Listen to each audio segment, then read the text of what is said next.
So when you think of soul food, it's a combination of like the fresh smell of fried chicken, the deliciousness that is baked mac and cheese, the chewy softness that is the cornbread. And you may be wondering where you can get all that stuff. You can get it right here in Mama Hamil's, right down here in the South.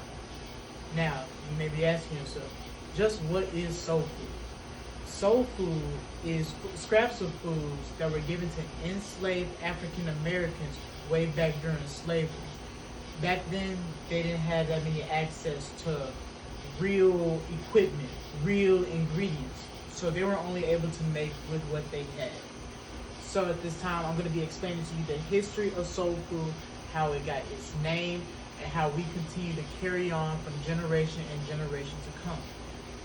Real quick, a quote from Sharice Thompson that says, soul food is magic for the soul, which it is. When you eat soul food, I mean, you're going to have an explosion of flavor in your mouth. Like when you taste sweet candy yams, it's just more than the sweetness than that. You know you're tasting way more.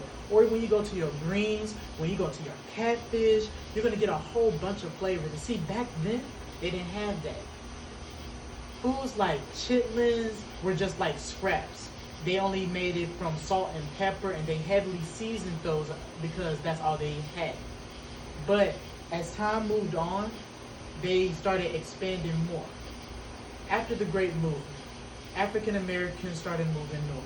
During this time, they were able to open up more shops.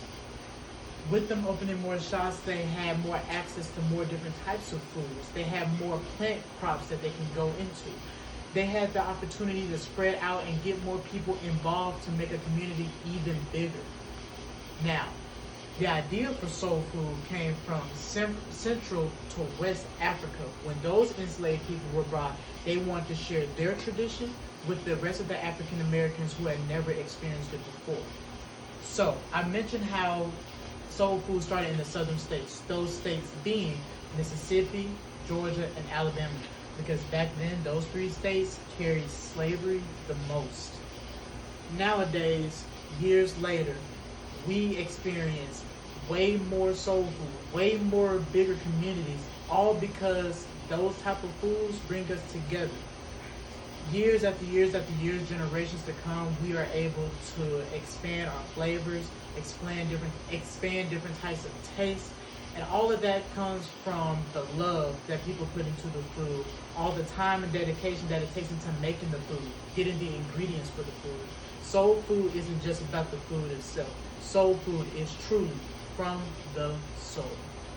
So as I begin to conclude, it's always important to remember that when you eat soul food, the next time you decide to eat some soul food, remember this is food that at some point our far ancestors would have never even imagined would become this big. Our ancestors would never have imagined the type of flavors that we have now. Thank you for your time. Have a blessing. You'll see. I forgot to attach my card, so